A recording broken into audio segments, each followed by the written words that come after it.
啱先喺條街度慣低，點知俾隔籬屋嘅鄰居見到。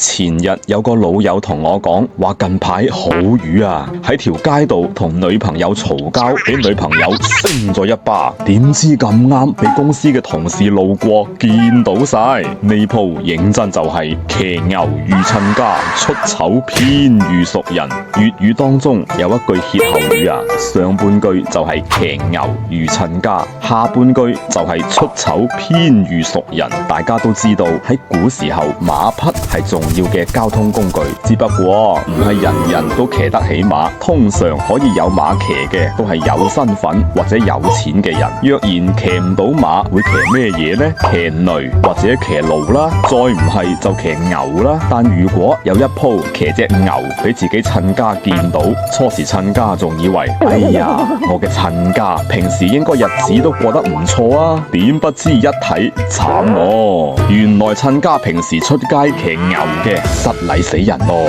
俾親家見到就覺得好冇面，於是就引申出騎牛遇親家，出醜偏遇熟人嘅歇後語啦。親家就泛指相熟嘅人，形容偏偏喺尷尬嘅場合遇到熟人。一常我哋可以咁樣講，啱先喺條街度慣低，點知俾隔籬屋嘅鄰居見到，呢鋪真係騎牛遇親家，出醜偏遇熟人咯。我係彪哥，講粵語文化，記得關注點讚，關注我，送你7天粵語生存指南。